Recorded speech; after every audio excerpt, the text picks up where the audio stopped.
के अंदर अब ये क्लैरिटी है और योगी जी उस बात का प्रमाण दे रहे हैं कि हिंदुत्व के बगैर और कुछ नहीं है। बिल्कुल, आज बता रहा है योगी आदित्यनाथ का जो भाषण है वो बता रहा है विधानसभा के अंदर जिस तरीके से वो खुलकर बोल रहे हैं। मुझे नहीं लगता कि पहले कभी किसी विधानसभा में उन्होंने इस तरीके से भाषण दिया होगा।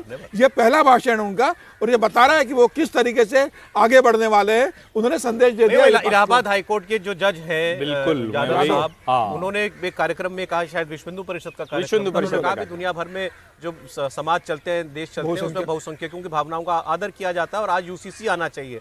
उन्होंने शायद कठमुल्ला शब्द भी एक बार इस्तेमाल किया। बड़ा विवाद हुआ, महाअभियोग लाया जा रहा है उनके खिलाफ विपक्ष में। यहाँ पर कपिल सिब्बल साहब जो है वो उसके लिए लोगों के दस्तखत इकट्ठा कर रहे हैं। सुप्रीम कोर्ट ने भी इस पर इसका संज्ञान लिया, वो खुलकर उसको उन्होंने पक्ष लिया उनका।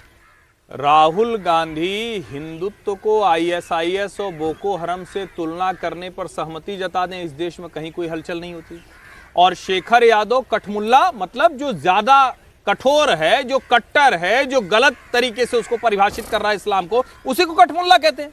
मुसलमानों के बीच में आप जाइए, वो कहेंगे कि वो तो कठमुल्ला हो गया है।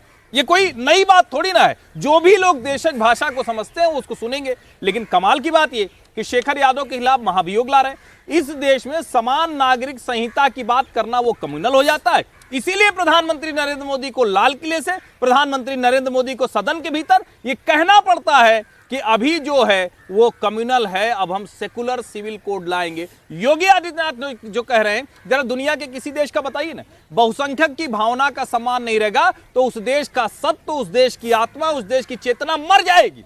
पिछले 55-60 सालों में वही हुआ है। मैं तो बात ये कर रहा हूं बार बार कि योगी जो जिसका विजय जी ने जिक्र किया कि बीजेपी में भी लोग इतना खुल के नहीं बोलते हैं। अब आप वो हिपोक्रेसी छोड़ रहे हैं। जो है हमारा, जो भी हमारी विचारधारा है उस पर खुलकर रहो और खुलकर बोलो भी उस पर।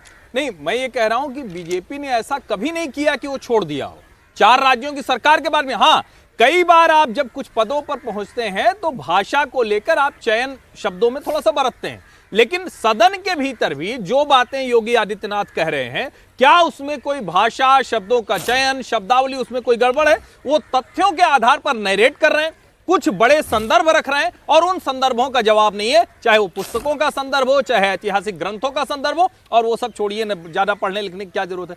क्यों मुसलमान मोहल्ले से कोई हिंदू जुलूस नहीं जाएगा, यही जवाब दीजिए। एक लाइन का है जिसको मैं बार बार कहता हूं कि इस देश के हर व्यक्ति को पूछना चाहिए, और हिंदू मोहल्ले से मुसलमान जुलूस तो बड़े मजे से जाएगा और जाना ही चाहिए। किसी भी जगह से कोई जुलूस, कोई धार्मिक यात्रा, कोई इस तरह का जो भी कुछ करते हैं वो जाए और सब प्रसन्नता पूर्वक उसको जाने दे। ये असली सेकुलरिज्म होगा, अगर कोई सेकुलरिज्म जैसी चीज है। वरना हिंदुओं को मत सिखाइए सेकुलरिज्म। ये वेस्ट से लाके आपने इस देश का बेड़ा गर्क किया। योगी आदित्यनाथ बिल्कुल दुरुस्त बात कर रहे हैं कि जो लोग कुछ नहीं कर पा रहे हैं वो समान नागरिक संहिता की आड़ में छिपते हैं, महाभियोग लाते हैं, अविश्वास प्रस्ताव लाते हैं। और उन्होंने कहा, ऐसे लोगों को, शब्द मैं इस्तेमाल कर रहा हूं, ऐसे लोगों को नंगा करने की जरूरत है।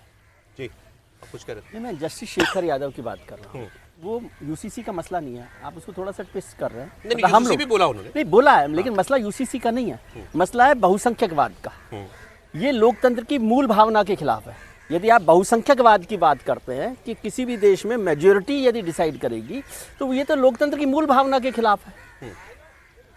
समझे? तो असली मसला वो है, झगड़ा उस पर हो रहा है, यूसीसी पर झगड़ा नहीं हो रहा। आप किसी बात को, आपका मतलब हम लोग जो भी लोग उस पर उनको सपोर्ट कर रहे हैं वो यूसीसी पर नहीं है। मैं ना उसके खिलाफ आपकी बात नहीं, आपकी बात तो ये कह रहा हूँ कि ये नया है कि एक मुख्यमंत्री खुलकर, बना लोग नहीं बचते। अरे भाई, जो जुडिशरी के बीच का मामला, मैं तो कह ही रहा हूँ वो ये साइड लिया उसमें, बोले क्या गलत कह दिया उन्होंने ऐसा। मैं ये बात कह रहा हूँ। हाँ, वो उसमें मैं कह ही रहा हूँ कि अभी आप दो तरफ बात कर रहे हैं हम लोग, कि एक तो कह रहे हैं कि नहीं सब लोग ऐसा बोलते हैं, फिर कह रहे हैं कि पहली बार ऐसा बोला है। पहली बार ऐसा बोला, इसका मतलब सब लोग ऐसा नहीं बोलते ना, भारतीय जनता पार्टी। आपसे नहीं बोलते ऐसा। हाँ, तो फिर ये बात को साफ करें कि वो, और मैंने कहा कि वो फैक्ट शीट की तरह से बोल रहे हैं और बिना लाग लपेट के बोल रहे हैं। ये हिम्मत होनी चाहिए कि इसको, और इसीलिए मैंने कहा कि पॉलिटिकल समझ मेरी ये कहती है कि अब वो 12th में जो बच्चा बहुत अच्छी मार्क्स ले लेता है ना, 100% मार्क्स ले आता है, तो इसका मतलब थोड़ी वो हमेशा स्कूल में ही रहेगा, उसे कॉलेज में जाना ही पड़ता है। मैं तो समझ रहा हूँ आप क्या कह रहे हैं, त्रिपाठी जी नहीं समझ रहे हैं। नहीं, वो तो अगर कोई बच्चा वैसे भी पास हो जाएगा तो उस कॉलेज में जाना पड़ेगा। सवाल ये है कि कॉलेज में वो किस स्थिति में रहेगा। और ये भारतीय जनता पार्टी में संभव है कि कोई भी नेता किसी भी जगह तक वैसे पहुंच सकता है, किसी दूसरी पार्टी में नहीं संभव है। उस पर भी इस देश में बात नहीं होती। और योगी आदित्यनाथ इस देश के ऐसे नेता हैं जिन्होंने, और ऐसा थोड़ी ना है, ठीक है, मुख्यमंत्री बनने से पहले वो सांसद थे। आज जिसकी चर्चा नहीं होती, मैं उसकी चर्चा एक लाइन में करता हूं। जापानी बुखार को अपने दम पर उसके खिलाफ लड़ाई लड़ी और सांसद के तौर पर उसको खत्म कर दिया। कितना बड़ा महान काम किया। न उसमें हिंदू था, न मुसलमान था, न सिख था, न ईसाई था, लेकिन क्या देश में चर्चा होती है क्या? और मैं फिर कह रहा हूं, शेखर यादव ने कोई गलत बात नहीं की। जब ये कह रहे हैं कि लोकतंत्र में बहुसंख्यकवाद हो जाएगा, वाद लगाकर, ये कम्युनिस्ट आइडिया है, भारत के किसी भी चीज को वाद लगा दो, ब्राह्मणवाद, मनुवाद, बहुसंख्यकवाद। अरे कमाल है, जिस देश में डेमोक्रेसी में first pass the post system चलता हो, 51 पाया 49 वाला बाहर हुआ बहुसंख्यक का कि नहीं हुआ? 272 पाया प्रधानमंत्री, 270 पाने वाला बाहर हुआ बहुसंख्यक का कि नहीं हुआ? और भावनाओं का जब आप अपमान करते हैं, 272 नहीं मिले, उनके पास भी उतनी कितनी ताकत है इस लोकतंत्र में। तो कहाँ से वो जाने का है? लोकतंत्र में उनके पास भी ताकत नहीं, न्यायालय में है ना, पत्थर लेके सड़क पे खड़ा होने का थोड़ी है। ठीक है, बेहरा उन जज साहब के साथ योगी जी ने अपना समर्थन दिया और दुरुस्त बात की है। और आज ही देखिए जरा, हम पार्लियामेंट के बाहर हैं, प्रोग्राम में पहले बात कर रहे थे, अब योगी जी के भाषण के बाद तो फिर बात करनी चाहिए। ये कहाँ अपनी लकीर कितनी लंबी ले गए हिंदुत्व की। और यहाँ पार्लियामेंट में प्रियंका गांधी जो है वो फिलिस्तीन का बैग लेकर के आती हैं। सारी चर्चा प्रियंका गांधी के भाषण में संभल, अखिलेश यादव के भाषण में संभल, राहुल गांधी के भाषण में संभल की चर्चा उन्होंने भी की, लेकिन संभल का सारा कुछ कच्चा चिट्ठा रख दिया सामने। रमेश जी, बिल्कुल इसमें कोई दो राय नहीं। सिर्फ चर्चा नहीं हुई लोकसभा में, राहुल गांधी और प्रियंका गांधी तो संभल जाने के लिए निकले थे, चर्चा करने को तैयार नहीं थे, पहले वो संभल गए थे। तो ठीक है, राहुल का, प्रियंका गांधी का तो अपना एजेंडा है, अब लोकसभा की सांसद बन गई है पहली बार, तो उन्हें पता है कि कांग्रेस का क्या एजेंडा है, राहुल गांधी का हमारा क्या एजेंडा है, उस एजेंडे को उनको लेकर चलना है। वो आज बैग लेकर आई है, कल वो पर्स लेकर आएंगी, परसों वो टी शर्ट भी पहन के आ सकती है उस संदर्भ में, फिलिपींस को लेकर, उसमें कुछ नया नहीं है। मेरा ये कहना है कि आज जो योगी आदित्यनाथ ने जो कहा है विधानसभा के अंदर, बहुत स्पष्ट संभल को लेकर उन्होंने बता दिया है, बहुत स्पष्ट उन्होंने उनकी जो सरकार है उसके एजेंडे को बता दिया है, बहुत स्पष्ट उन्होंने बता दिया है कि 2027 तक वो किस तरह के जाने वाले हैं। पात्रा जी का एक ट्वीट है, नहीं ठीक है, ये तो होना ही था। इस पर ये दरअसल होना ही था। ये एक फोटो बनाई है जिसमें नरेंद्र मोदी हैं, भारत उनके आगे लिखा है, वो लिखा हुआ है मैं आपका हूं, और प्रियंका फिलिस्तीन का बैग लेके घूम रही है, वो उनके।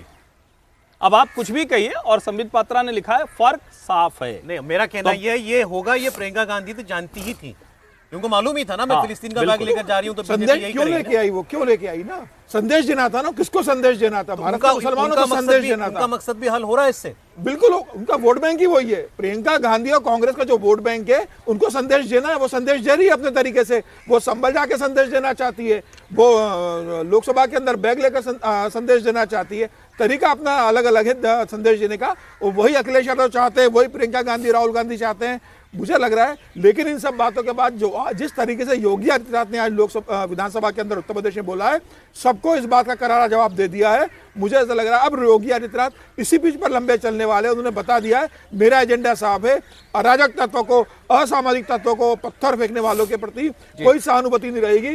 वो किसी भी धर्म का हो, आप उपद्रव करोगे तो योगी की सरकार आपसे बराबर निपटेगी, और योगी आदित्यनाथ आपको सदन के अंदर और सड़क के अंदर बराबर एक्सपोज करेंगे।